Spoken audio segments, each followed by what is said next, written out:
Hey, this is BJ. Thanks for listening to our show's podcast. If you're a fan of all things geeky, you should check out my other podcast, BJ Shea's Geek Nation. We have new episodes every day, and you can check it out at bjgeeknation.com. Your driver's license is important so you can get back and forth to work, get your kids to school, and back and forth to daycare. If your license has been suspended because you can't pay your tickets, you can't do any of those things. Let's talk about Chapter 13 bankruptcy. You may have heard the tickets cannot be discharged, but they can be dealt with in a Chapter 13 case. Why not come in for a free consultation?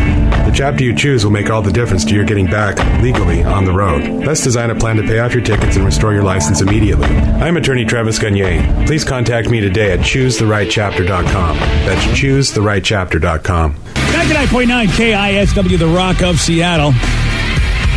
Catherine Marbulich, of course, is dominating the box office for a couple of weeks, packed with a lot of 90s nostalgia.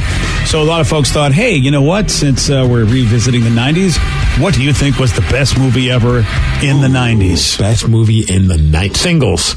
Singles. Ooh, good call. I know it's not even going to be in the top 20. It's not the top 20, but it's still a good movie. I enjoyed it. I think I like it's more the soundtrack than the movie itself that I love because of all the Seattle Yeah, bands. the movie was, I think we go back and look at the movie. I mean, it was good, but it wasn't like the best of the 90s. It's barely good. Okay. You know what I mean? Because I was being nice. At the time, very entertaining, but I think it hasn't really held up. But it's kind of a cool time capsule to see what Seattle once was, because Seattle's nothing like that anymore. Yeah. So the visuals are really cool. Seeing like the OK Hotel is pretty damn awesome. And just the vibe in general, just seeing some of the old bands like Alice in Chains and Soundgarden, the guys in Pearl Jam, all of them a part of this film was pretty awesome. Yeah.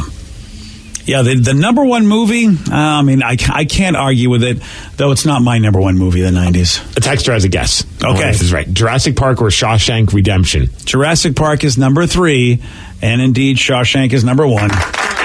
Never seen it. I know. Didn't you try and fell asleep or something? That was like an assignment you had, and you never finished it. Yeah, I guess it was on. Yeah. And I was in the room when it was on, so I was there for the beginning and all the way there till the end. I haven't forgotten that you haven't seen the movie because you gave me a bunch of movies to watch on assignment, which I did, and you've still never done your assignment. I did. I just got an incomplete on my Oh, you know what? Yeah. Well, I'm going to do that next time you tell me to do anything. I'll just fall asleep during it and say I did it. That's fine. At least you tried. You put the college effort forward. Yeah, did you though? Shawshank is slowly becoming one of my go-tos that I like watch when it's just on. Oh, wow. Yeah, like I'll watch it I've watched it probably 20 times this year. It's not too much of a bummer of a movie? No, not at all. 20 times? Yeah. That's amazing. No exaggeration. No exaggeration. Wow. I watch the same movies over and over again, guys. Like, that's all I do. Yeah, that's a movie I wouldn't think I could see Anchorman or Step Brothers or something. Like I would, I'd watch that if it was on TV in the middle. I don't care. I'll just watch it till the end. But Shawshank is not a movie that I would do that to. Wow. Me either, BJ. Yeah, you think? And it's a great movie, but it's like a movie I feel like I don't need to see again.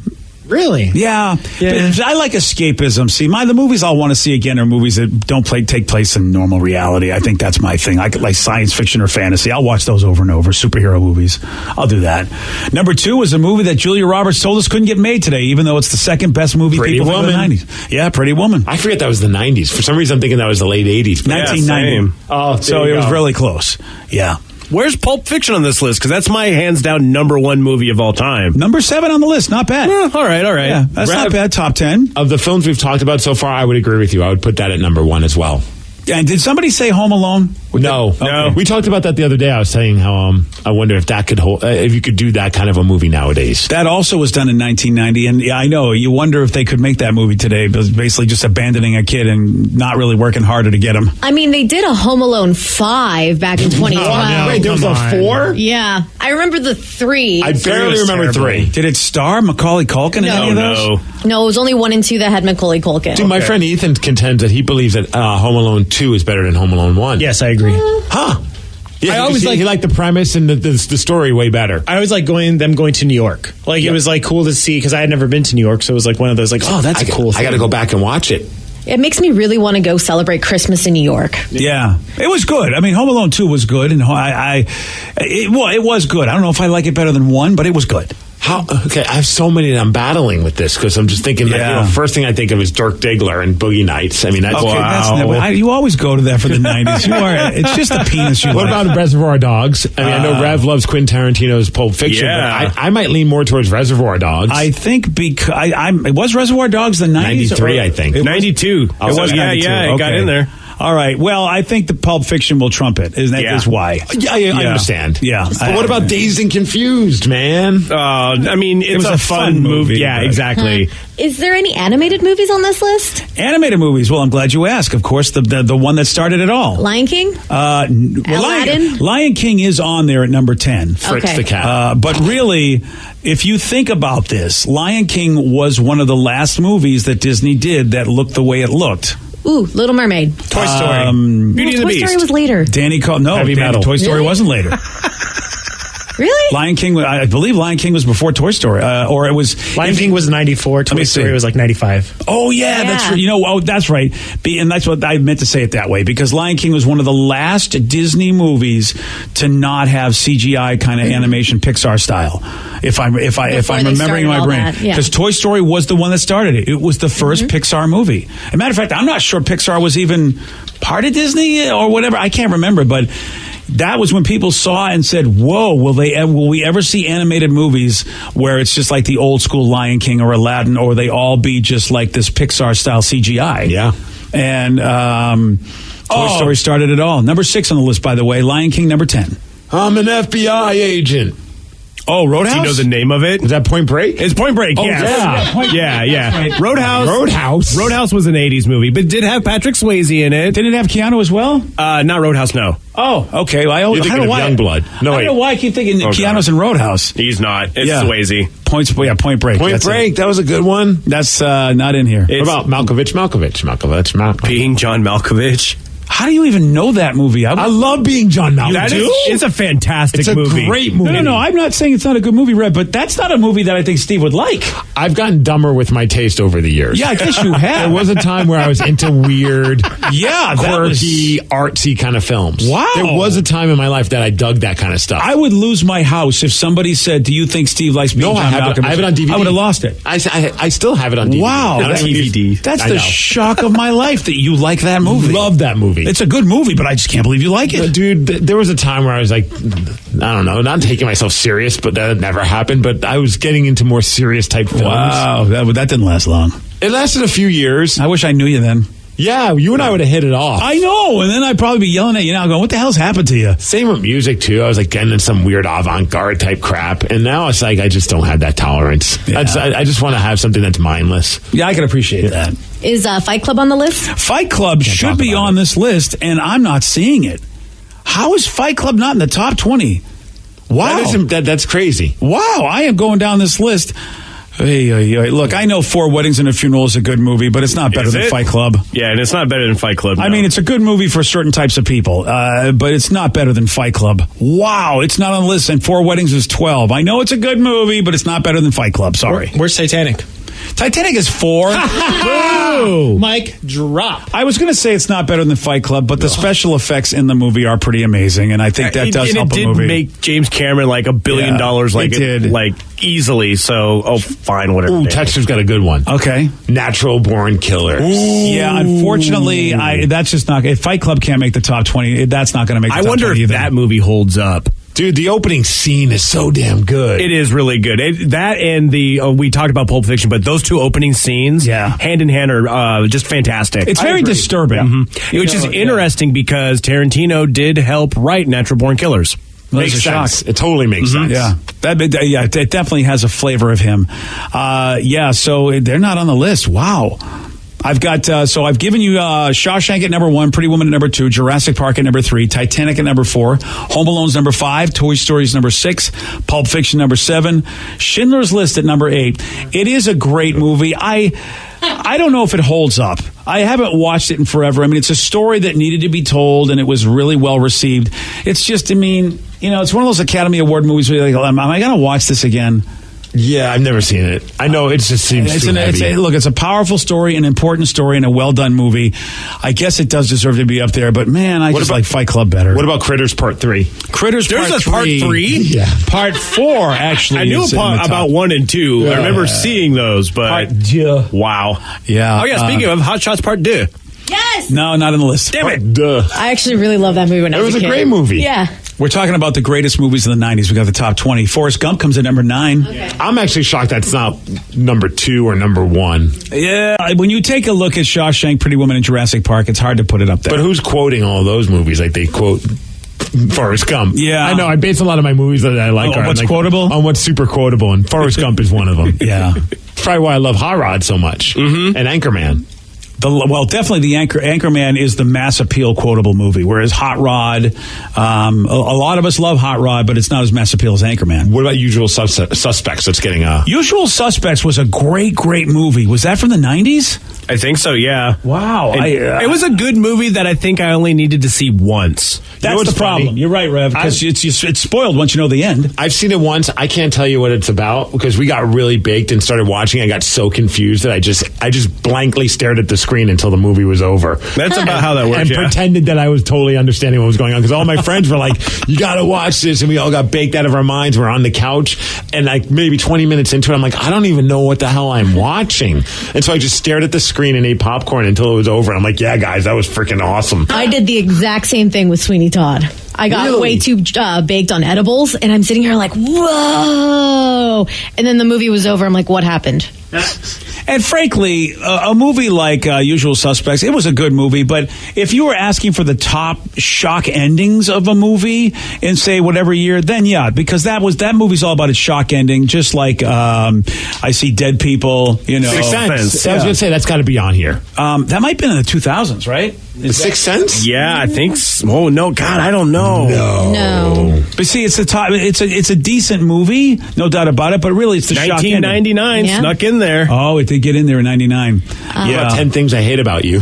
I love that movie. It was so good. How about 7? 7, no, didn't get in there. Silence of the Lambs. Silence of the Lambs, Danny, yes, it did get in there. That's at number 15, and that deserves it. I mean, What about I'll Be Back? I'm glad you brought it up. Yeah, because that's number 14, Terminator 2. Yeah. Well, Terminator 1 was in the 80s. It would have been better. 84. Yeah. It's a better movie. It's not a better movie. It's God, such a better movie. It is so It's not darker. a better It's a movie. different movie. No, it's not better. Well, yeah, different and better. No, it's not better. It's the special effects and the storyline and everything was just Look, you said Terminator 2 is awesome, but that would like be saying Rocky 4 is the best of the Rockies. Rocky 1 and 2 are better than Rocky 4. Terminator 2 is like more flash and pizzazz. Yeah, it's a better story. I'm sorry. I mean, Terminator 1's a decent story. It's a good... But Linda Hamilton being able to kick ass, it was a much better movie. She was a much better character than Terminator 1. No, I would agree that Linda Hamilton, like when you see her in the workout scene, that's why it's a great movie, because she's just a better character. So you got you've got the T-1000, you've got Arnold, and you've got Linda Hamilton. 3 great characters. Where in the first movie, really John Connor was okay, she was okay, and Arnold was the only good one. And it was really James Cameron, again, going back to him, flexing his special effects muscles. Right, you didn't need that in the first one. You just relied on a good story. All right. I can't wait to see Linda Hamilton in Terminator 6. She looks like a badass. Now, I do argue... She looks like John Bon Jovi.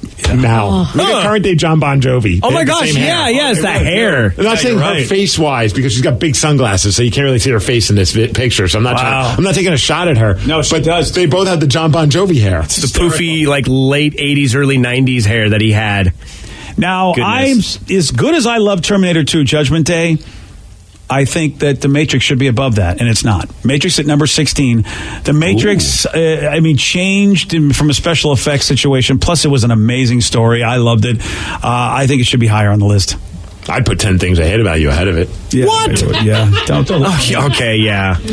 Goodfellas came in at number 17. We forget that was an amazing movie. Yep. Yeah. I don't know if it holds up, though.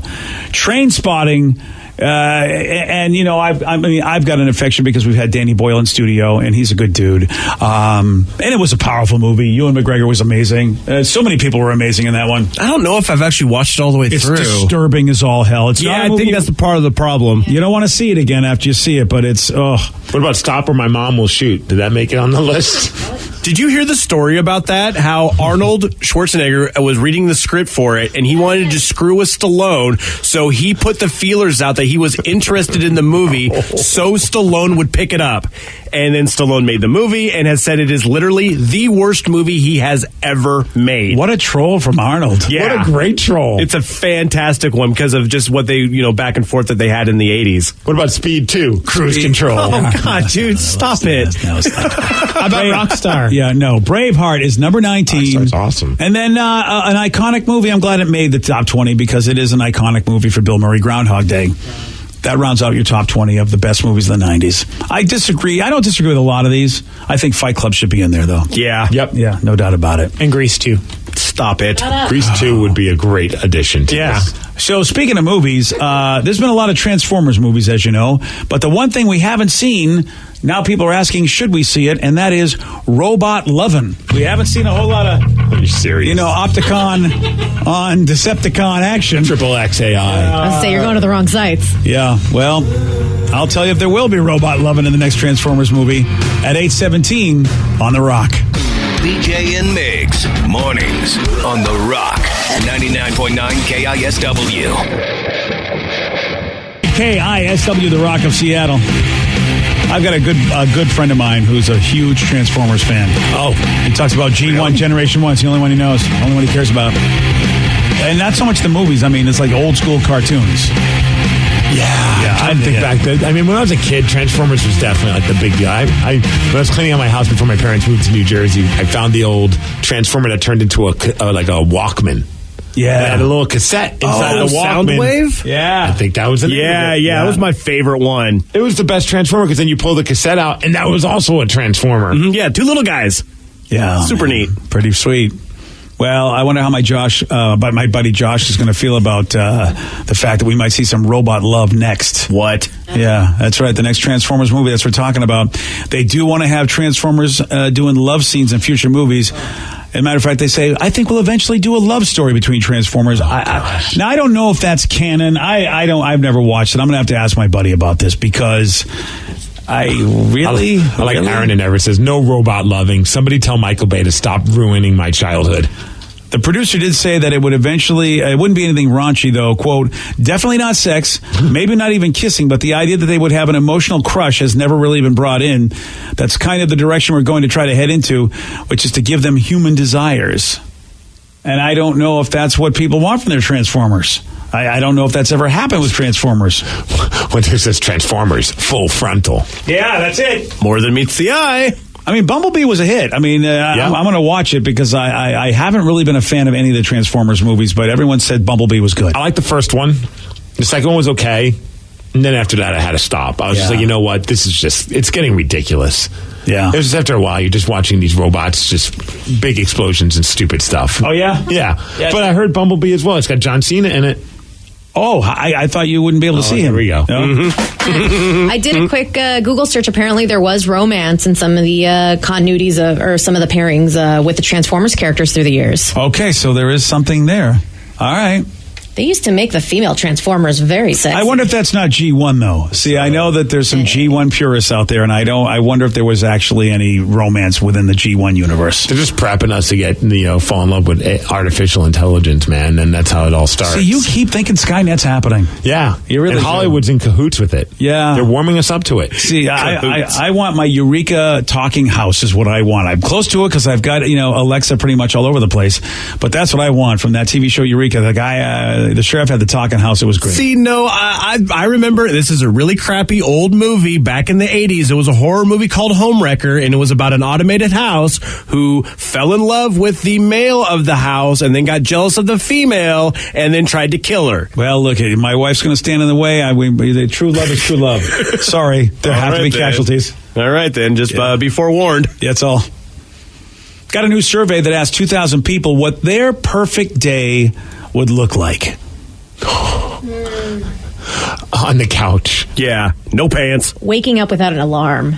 Yeah. Oh, yeah. That's the best way to start your day. Yeah, we're going to be so biased just because of what we do for a living, because we have to get up so early. Sleeping in. Everything about ours is going to involve not getting up early. Yeah, I can't wait till Saturday. I mean, because that's, again, I don't have to get up until when I want to. Where I could sleep in till 7 in the morning. Yeah, right. Which is really, I mean, how great is that? That's sleeping in for us, and you're still getting up at a really good time. I don't know if great or sad. Yeah, that's a good point. And you bring up a solid point, but man, when you get up at 7, you realize you've gotten an extra 4 hours of sleep. Yeah. That's weird. Yeah. Well, that's number one on the list, waking up after a good night's sleep, which is not something that a lot of people in our business can say. Mm-hmm. That's number one to having a great day. That's the top thing people voted for. The average person said they'd want to wake up at 8 a.m. after sleeping for 9 hours. Wow. I think 9's a bit long. I'll take 7. Yeah. 7 seems to be the sweet spot. It does. But, if I really want to splurge, I go 8. See, for me, I think the perfect day would be, and it's pretty much on the weekends, of course, because then, I'm going to work, wake up to my wife getting back from Starbucks with a coffee. Oh, yeah. And the slow roasted ham and Swiss egg sandwich that I love so much. And I'll check out my DVR, and it's stocked with wrestling. And I just sit on the couch and I watch men wrestle each other. That was a and women. Day. That was a perfect. I like how you throw women in there. You better throw the women. There's in a couple women in there. Okay, Mac, throw the women in there. Well, there's some great women wrestlers. Yeah. That was a perfect day until you brought up the wrestling. Then by the time it's lunch, little Jimmy John's. Oh, gosh. Wow. Okay. See, Steve, yours is perfect, and I would almost clone that thing, except for the wrestling would just be video games. I would just sit down, and I do that in the morning because it's the time that usually the wife's sleeping in, so I can just sit there and play whatever I want to, don't get bothered, and just hang out. Yeah, I think then maybe I'll take a break from the wrestling, BJ. Oh, okay, good. I'll go into our closet. Yeah. Where I have my drum set. I have an electronic drum set in my closet. It's so sad. That's where my drum set is. But it's like a big closet on our first floor. Okay. And so I squeezed in the corner of it. I have a small electronic drum kit, and I'll just play on the drums for a little bit. Okay, so you're going to stop wrestling and start banging on the drums. Yep, work up an appetite. You haven't put number 2 in here. Sushi. Sushi's not number 2, no. It is not. I'm actually, number 4 is sit down for at least one really good meal, so I'll give you that. Okay. That's number 4. Number 2, and I wonder if anybody was thinking about this. I mean, because what you're doing so far doesn't seem like you would get a lot of laughs, but people want plenty of laughter as the number 2 thing to make a perfect day. See, you clearly haven't watched enough wrestling. It's very laughable. You get a lot of laughable. Yeah, sometimes unintentionally laughable, but still laughable. Of course, number 3 on the list is something we all can agree on: no work. Yeah, and and that means no honeydew list, right? Is that part of it? Because a lot of the weekends, that to me is more work than work. Depends on what the honeydew list is. If it's can you replace a light bulb? Sure, easily accomplished, and I look like the dude.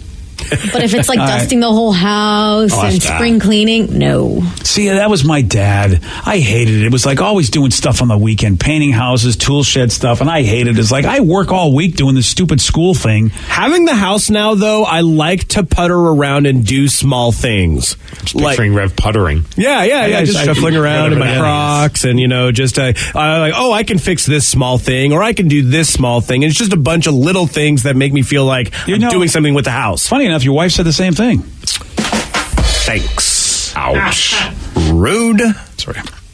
Only one more day you have to put up with this, Rev. Then the weekend's here. Yeah, the weekend is here. And the weekend. See, I am not the average guy. There are dudes that do love to putt around. They really putz around their house and do stuff. Yeah, and home improvement guys. That's not me. I always hated it my whole life. I don't know if my dad traumatized me because he loved it so much and I hated it so much. Okay, what do you put as worse then? Okay. Doing little small chores. So screwing a little thing here, screwing a thing there. Nothing massive. That's what Rev's wife said. Okay. We're moving on from that. Oh, sorry. Yeah, I said nothing massive. You're right. Oh, jeez, come on. What the hell? Rev's wife is chiming in a lot on this topic. I'm very surprised. Well, she does listen. Yeah, yeah. Or have to sit around and open up all the damn envelopes that you got from the mail. See, I like doing that. Oh, I hate that. That's like my wife gives me the hardest time about that. She's like, are you ever going to open up that envelope that's been addressed to you for the past week? Yeah. And I'm like, yeah. See, I love the clerical. I mean, I don't mind doing clerical in certain cases. I mean, I don't, if I have to choose over doing like the man stuff or the clerical stuff, I will do the clerical stuff. Okay. I love to be wipe clean at both, though. So you'd rather open envelopes and screw things? Yeah. Yeah, exactly. Yeah. Somebody says, I'm doing the perfect day is what I'm doing today, sitting on my couch about to watch the NCAA tournament. Yeah, this is a great time of year for a lot of people. They just love their brackets. A lot of articles have been written about how bracketology is bringing the country together. It's like one of the times where we all can agree on stuff. We stop fighting about our politics. We stop fighting about a lot of stuff, and we just start fighting about whose team is going to win. And it's something everyone can talk about. What happened with your team? What happened with your bracket? And I heard it's actually, everyone says it hurts productivity in the workplace, but because of the morale that it builds, it actually helps productivity. Yeah, I hate that it hurts productivity. When people are actually getting along, you're right, Steve, morale is a big thing. And the cool thing about the brackets is that, and this is why I love it, I don't love it, but you don't have to know anything. They did a study that said that people who know less about college basketball are the ones that do better on their brackets on average than the so-called experts. Or they just go to a website and they see what an expert picked and they just pick those. Yeah. Or they get their son named Joe to do it for them. And he did really great last year. Yes, he did. Yeah. And when it's football season, I would put Sundays are pretty typical my favorite day of the week. Even though I know that the next day we have to go to work. But when it's football season, the Hawks are playing, just wake up and you're in a good mood. Yeah, Sundays are a great day for that. Yep. You're in a good mood for a couple of hours. Then you're in a bad mood. Depending on how the game goes. Yeah, exactly. Yeah, we were in a bad mood a couple times this season, that's for sure. So having number 4 was sitting down having a good meal. That is something I love. That's a perfect day for me, especially if my wife will finally do it because of this crazy diet she's been on. We don't go out to eat like we used to. So when we do, it's a massive treat. I love going out to eat. My wife's always like, I know that is probably the one thing that brings you the most joy. So like, even though it's a couple extra bucks out of our pockets each month, I don't care. I just love the whole, just enjoying some random meal that you pick on a menu. Mm-hmm. Number 5 is something we've been enjoying for the last couple of days here. And that is being somewhere where you can feel the sun on your face.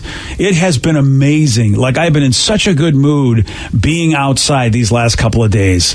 It's awesome. You not walk in the malls? I was going to say, you go outside? Oh, dude, you know me. I hike.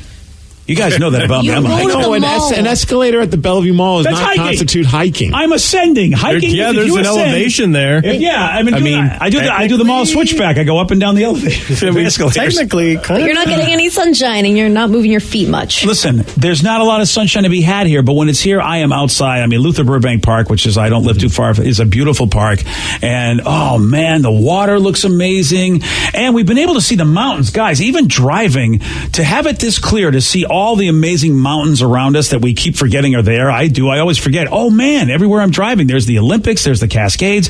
You can see them. There's Mount Baker. You can see all of that with a day like this. Well, maybe not so much today, but the last couple of days you can see it. It's gorgeous.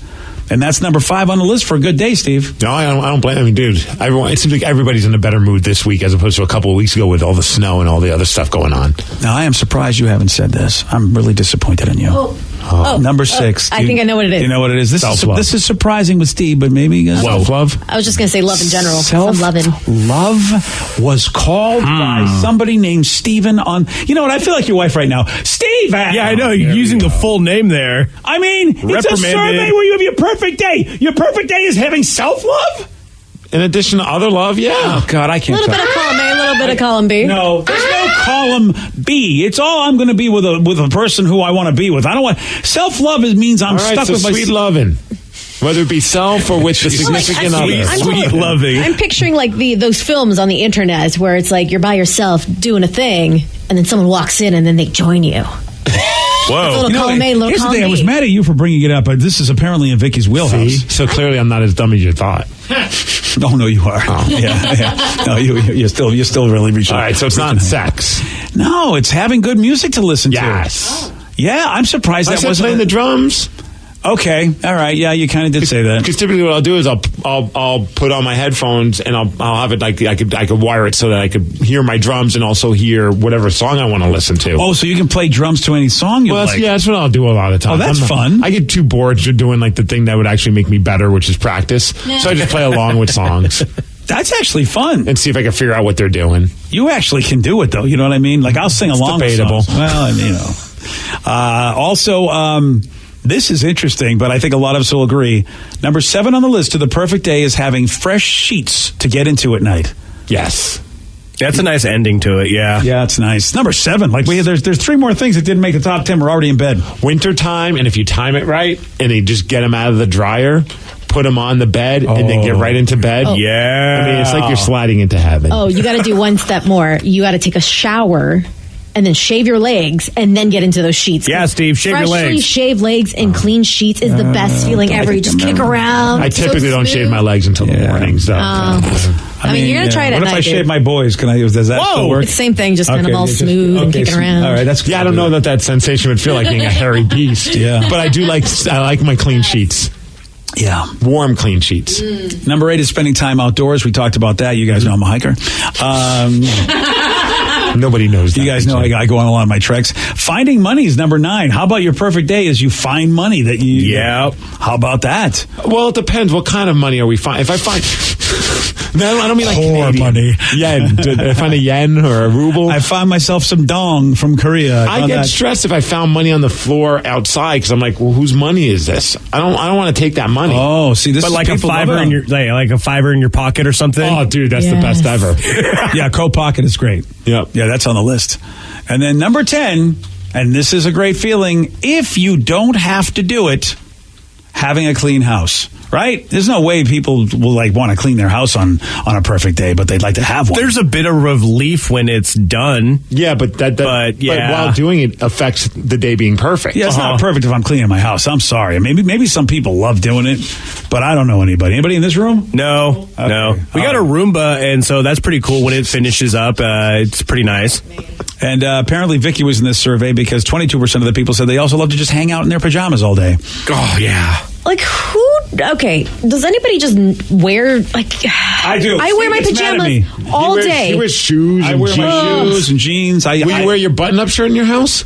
Yeah, you don't do that? Dude, that gives me anxiety for you. I won't even wear this kind of shirt in my house. What? Like That's a a regular t-shirt. t-shirt. I have a super, super thin t-shirts. They're gray.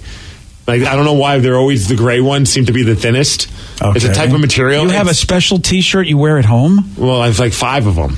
Oh, okay. Well, Well, a that's top one, a Seattle Metropolitans one, And you only Judah and the Lion one, a Mariners one. and you reserve them for home? Those are your home T-shirts? I would never wear them in public. What about your away T-shirts Oh, when and a you're playing away Budweiser one. games? I have Yes. a Budweiser one. That's They're, pretty they're sweet. part of your comfies. Yep, they're super thin. Wow. They're too thin to wear. I think. See, I was raised in a different generation. I feel guilty. of a generation of wearing thick T-shirts. Well, here's what my wife and I do.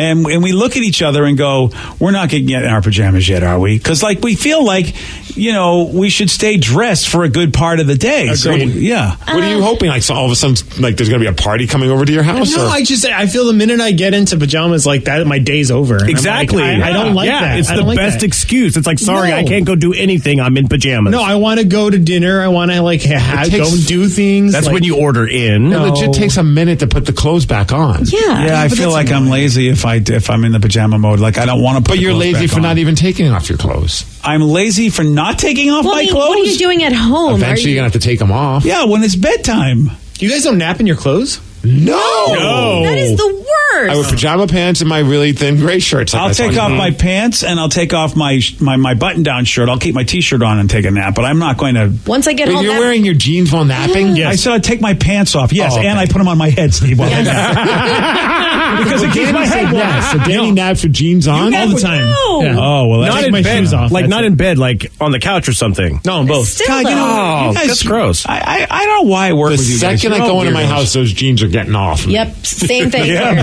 baby. They are. Go home with Steve, because the second you're in there, the jeans are off. Sweatpants and bra off, man. Right, me Steve, too. Yeah. Well, Steve needs to take that bra off. I mean, Sometimes I keep the sports bra on. yeah, keep that on. See, even then, that's too tight. It's like, I want the freedom. Yeah, my It's wife... a thin gray sports bra. It's all wrecked. I mean, I think a lot of girls are like that, Vicky. My wife's the same way. I can understand that. Who wants to wear that bra all day long? And I don't have a problem with that anyway. I always tell my wife, I never told you to wear a bra in the first place. Kind of like it when you don't. Nice. Yeah, I don't know why you're doing it. You're not doing it for me, girl. Yeah, I don't understand the whole sitting around the house with uncomfortable jeans on. I don't think jeans are uncomfortable. I think they're. You have a belt. They keep me warm. I love the belt. It keeps everything where it needs to be. And especially in the winter, like when you don't want to turn the heater on, I just leave my jeans on and my shoes because it keeps me warm. As opposed to what sweatpants. No, and sweatpants are slippers cold. for. No. See, I wear leggings on a regular basis, weird. and they're super comfortable at work and everything. But the second I get home, I change out of my leggings for my sweatpants. Like, you just have to do that. Like, it's comfortable. It's much more comfortable. I'm with Mig straight into comfies when I get home. Yeah. I like that you call them comfies. That's what you said, too. Yeah. Yep. I know. Yeah, I feel like I think I was raised in a generation where that was bedtime wear. I think that it's changed a lot. Bedtime wear is nothing. Like, we go. Why are you looking at me that way when you tell me that? I don't want those images in my head. You don't have to put that image in your head unless you wanted to. Yeah, but he's looking at me with his bedtime eyes. No, I'm just telling you, I get naked. Okay, naked. You gave me the same. Daddy, you get naked. I get naked. Like a t-shirt and undies. Oh, okay. Yeah. Again, I don't think I was asking. But we wanted to share. Yeah. Okay. We're here because we want to share. You guys are just idiots. You two should just go to an island and be brother sister idiot island. That's fine. We'll be comfortable on that island. I'll tell you that much. Yeah. Won't be constricted by jeans and belts. I think jeans are awesome. And shoes. I think jeans are amazing. I can't believe you wear your shoes in your house. I have a house shoes. They're house shoes. See, I wear my normal shoes because Well, shoes I can't do house shoes. Well, they're dirty, dude. That's fine. Why can't you do house shoes? They're just regular shoes. You just only wear them in the house. I don't like them. They're the same thing as outside I have shoes. to change when I get home. I don't want to change. I want to just keep what I have on. I am working with morons, and I'm quitting the company. See, now you see how you feel about what he's saying? Oh, I never liked what he said in the first place. That's how we feel about what you guys are saying. No, you guys are dumb, too. We're comfortable. You're comfortably dumb. Pink Floyd sang all about that. All right, yesterday, Steve, he got this one right. Mary Lou Retton was a medalist in which Olympic sport? Shot put. No. Gymnastics. Yes. I just want to say shot put. Good job, buddy. You said it. And yeah. Anyway, Steve, you can beat him. 206-421-ROCK. We're playing Beat Migs at 847 on The Rock. Today's podcast was brought to you by Travis Gagne, bankruptcy attorney. He's here right now and has agreed to answer more of your questions about bankruptcy. How do I figure out who my creditors are? People a lot of times have had a long time of not having good credit and having collections, and so they're concerned that you may be concerned that you won't be able to find all your creditors if you file bankruptcy. How will I know which collection agency has my credit card bill from 10 years ago now? And that's something that's hard to keep track of because credit collection agencies transfer your debts all over the place. But we will pull all your credit bureaus, and by getting all three of your credit bureaus, we'll be able to tell who has your credit and debt now, which collection agencies have had it in the past, and we'll make sure that we file all your creditors when we file your bankruptcy so that nothing slips through the cracks. Thanks, Travis. If you have more questions about bankruptcy, you can reach out to Travis anytime at choosetherightchapter.com. That's choosetherightchapter.com. Thanks for listening. I'm Erin Ryan, political commentator, comedy writer, and host of Crooked Media's Hysteria. And I'm co-host Alyssa Mastromonaco, former White House Deputy Chief of Staff for President Obama. Each week on Hysteria, we are joined by a team of hilariously opinionated ladies to discuss the headlines from the serious to the absurd. We cover everything from reproductive rights to rom-coms and break down the political news of the week and cultural stories that affect women's lives. New episodes of Hysteria drop every Thursday. Listen on Odyssey, Apple Podcasts, or wherever you get your podcasts.